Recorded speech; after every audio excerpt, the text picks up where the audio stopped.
have you had a table backstage at shows and stuff? The Rolling Stones took one with them apparently. They take one with them everywhere. Really? Yeah, and I think it's Ronnie and Keith Richards have a frame before every show.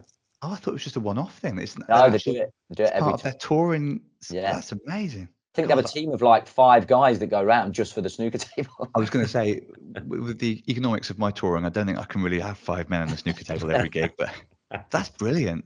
Yeah, no, so we've never had one backstage. We've had a 5-a-side pitch. Had a 5-a-side pitch backstage when we played Earls Court. That's not bad. Yeah, and had a 5-a-side game against Oasis at the time with Noel Gallagher there and stuff. And Ronnie's come to a few of our shows. All right. And we met him through Damien Hirst, because he's a good friend with Damien Hirst.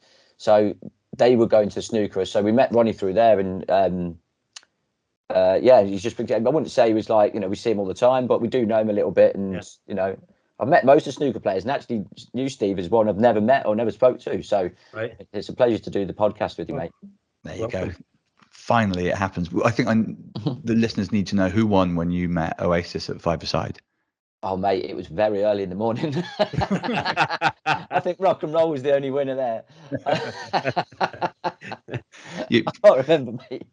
It doesn't sound like it was a great advertisement for the game of football. It was after the gig. A few drinks had been flowing. Right, yeah. It wasn't. It was end-to-end stuff. Yeah, literally, yeah. So did you ever watch snooker when like Willie Thorne was because he's obviously the most famous, well, before Mark Selby, he was the most famous snooker player from Leicester? Yeah, I've been watching it I've been playing since I was about 17. Right. But we've always had one of them, everyone has a small snooker table at home in the 80s, that's how it started, yeah. So me and my brothers used to play on that. And I used to watch it on the telly quite a bit, yeah. And then Willie Thorne obviously had a snooker club in Leicester. Yeah, I went to that junior.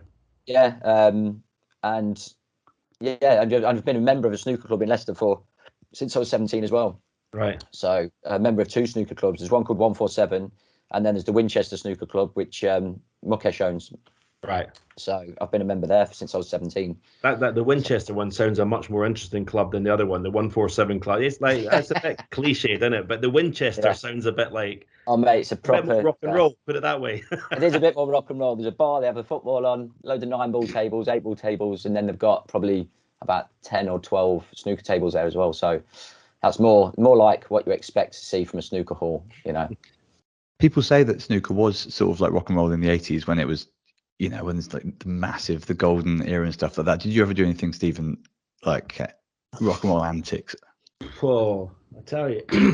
Well, I mean, obviously, I just turned pro in '85, and I remember obviously my hero was Jimmy White, and he was obviously the rock and roll of snooker in the day. Him and Alex Higgins, they would be the sort of bad boys kind of thing. I remember I was in Hong Kong, my first trip to Hong Kong, and Jimmy White had this friend who had a boat, and after the tournament, took us out on a boat, and we'd been out the night before, and I couldn't drink then. That's a bad thing to say that I can drink now, but I couldn't drink, and I wasn't well the next morning, so I was seasick, so I had to be, and I couldn't swim. So Barry Hearn and Robbo, who was Steve Davis's kind of driver, they had to take me on each shoulder and sort of swim me to the shore so I could get off the boat. But meanwhile, Jimmy White is now on a speedboat that the guy had on his big boat. Of course he is. Going like so fast, right? He had Steve Davis on it, who was himself. You have to say, I could tell, and he sunk the boat, Jimmy. What? So they had to come in and rescue it, and the whole way back to Hong Kong, this guy's crew were on this boat like with buckets, taking the water out this little boat that Jimmy White had sunk. It's a miracle White is still with us, really, when you hear some of the story. Yeah, I was meant to play him actually a couple of weeks ago. They had a charity fundraiser in Leicester, and I was meant to play him, and I couldn't make it. I was away, and I was gutted. Oh, that's a shame. It's funny because Jimmy White now is so not rock and roll.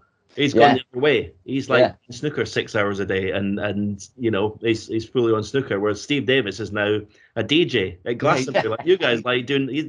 They've swapped. Yeah, exactly. Davis. If you had to predict whether Steve Davis would be DJing for Blur, I don't think many people would have got that, to be fair, in the 90s.